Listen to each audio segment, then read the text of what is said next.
में आकर के खड़े हो गए और कह रहे गौ हत्या करिए। बोले कैसे? उन्होंने सारी घटना बताई। बोले रुको, इंद्र देवता ने क्या किया? आपने इतनी अवस्था में और आपने पुष्प लगाए? बोले हाँ हाँ मैंने लगाए। दिखता नहीं मेरे सिवा यहाँ कोई नजर आता है? बोले दिखता तो कोई नहीं है महाराज। बोले मैंने ही लगाए। अच्छा ये सरोवर किसने बनाया? बोले मैंने बनाया।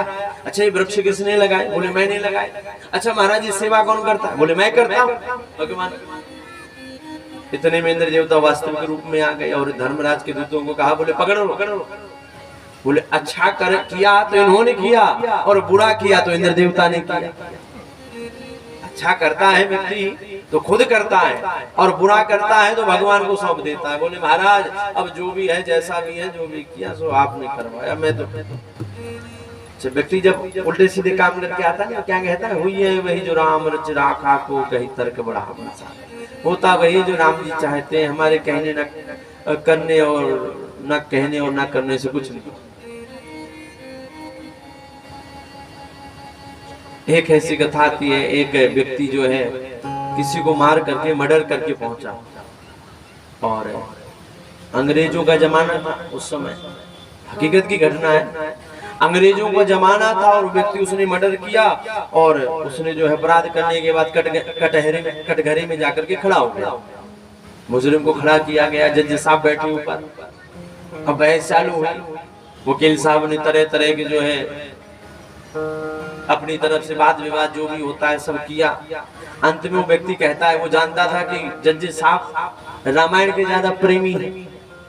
तो उसने जब ये सुना कि जज साहब रामायण के प्रेमी हैं तो उसने रामायण की एक दो चौपाइयां याद कर ली। उसने सीधा जाकर के यही लोग चौपाई बोल दी। बोले हुई है वही जो राम रच राखा को कहीं तर्क बढ़ाओ वही साका। बोले महाराज मैंने कहा किया है? होता वही है जो राम जी की इच्छा होती है। राम जी की इच्छा थी, उसका मरना था तो मर गए। अब इसमें मेरा क्या दोष? जज साहब ने देखा कि बोले ये मुजरिम तो बड़ा चतुर है। तो जज साहब जब जजमेंट देते हैं तो कहते हैं बोले कर्म प्रधान विश्व रच राखा जो जस करे सो तस फल चाखा। बोले ले जो तूने किया है बोले कर्म प्रधान है, इसलिए तूने जो किया उसका दंड तू भी हो। व्यक्ति अच्छा करता है तो खुद करता है और बुरा करता है तो भगवान को समर्पण कर देता है। लेकिन उस बुढ़िया का ये नियम नहीं था। उसने गुरुजी से पूछा, बोले महाराज मेरा कल्याण भजन कर नहीं सकती, कोई ऐसा उपाय बताओ जिससे सहज रूप से मेरा भी कल्याण हो जाए।